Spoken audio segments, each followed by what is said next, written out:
Today, happy Independence Day. Thank you, thank you. I think this one's for not just for Ghana but for Africa.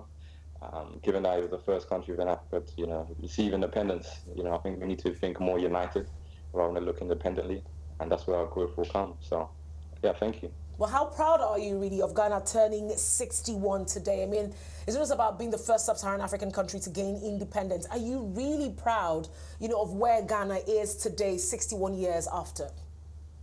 Yeah, you've got to be proud, I always say, especially about Organisation Future of Ghana, I say we stand on the shoulders of many people who have made pivotal pathways. You got the Big Six that helped to lead Ghana to receive independence, and you got modern day visionaries like our president, who has an audacious vision of a Ghana beyond AIDS.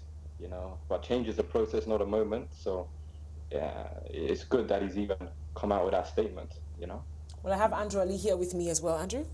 Hello, Arnold. You mentioned something about Ghana's, your president's vision of Ghana without aid, and I think we've all watched his interaction with President Macron some time ago that went viral on the internet. Now, how are those processes and plans progressing on the ground? I mentioned earlier the one manufacturing enterprise per constituency, which I think would be very important for industrialization. How's that all going? So yeah, there's a one district, one factory, one dam, one village. There's a number of initiatives that are being initiated, but change, like I said, is a process. It's not a moment. We have to have the vision, then we have to put in place the right frameworks for these to become operational. I don't believe it's being fully realized in the pockets of the consumer per se yet. But what we have is a government, should I say, that is trying to put in place the right kind of policies, the right kind of frameworks for growth to happen. Even if you look at the IMF, they're quite confident in Ghana meeting its deliverables with regards to that aid, 918 million aid loan that they received. So yeah. Now, Arnold, when we take a look back, I'm just trying to go back now into history. When we take a look back, of course, at Kwame Nkrumah's vision for Ghana, I'm just going to go back to that main point there. I will look at where Ghana is today. How much of that vision do you see materializing? Do you really think, you talked about, of course, what the government is trying to introduce, looking at a Ghana that's going to go beyond aid. Do you really see that happening, Arnold? Let's take a look at the policies that exist in Ghana today. Is it pointing the country towards that direction? Are we talking just political statements here? What do you think? I think we need to move beyond trying to implement policies, because we have so many policies. Even if you look at the Africa Union and their 2063 plan, they have a framework. We need to go and start moving towards implementation.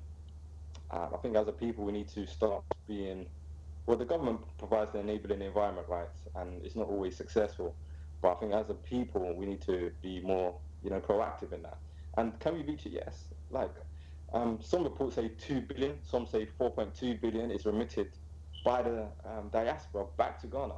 That's 4 times aid already, from the IMF. And even if you look at, and that's how we are positioning ourselves, especially for our organization. We're trying to build an ecosystem of future Ghana leaders. Today, we're announcing Ghana's top 30 under 30. And the reason we're doing this is so we can create an ecosystem where we can support one another, support one another's business, support each other professionally. Because what we see is that there's a growing middle income within the continent, within Ghana. There's a huge youth bulge within Africa and Ghana. 50-60% of the continent is under the age of 25. But how are we being engaged? How are they being engaged, should I say? Because if you look at it in 5 to 10 years' time, when those that are remitting are either going to be retired or moving back to Ghana, at the moment it contributes to about 15% of the country's GDP. So if we engage the next generation in the right ways and create the right frameworks for them to connect with Ghana, to use their skills and their finances in the right way to build great institutions, to build great businesses, we can more than, develop a Ghana beyond aid. And we've got so many natural resources. Even if you look at cocoa and what the president said about, having a conversation with the Ivorian president, just to kind of work together to see how they can be more, they can benefit more from the prices, of cocoa when it's sold. So we're endowed with natural resources from gold, bauxite, everything. But now it's about how do we put the right frameworks and implement. A very interesting point you made there, Arnold. Yeah, Andrew? and just building on that, I think, is there any plan also to add value to these minerals? I mean, a lot of African countries produce things and then just sell them. And I think there's a lot of scope to really try and add value to them on the ground and sort of move up the industrialization curve. Is that happening? How much, when will I get Ghanaian chocolate in Lagos? I love that. You should be receiving it already. I don't know, this is the problem. You know, we live in how many people? 1.2 billion within a continent. And it takes, how long? It takes longer to get from Ghana to Kenya. It's not, there's no direct kind of flights. You have to come out of the continent and go back in.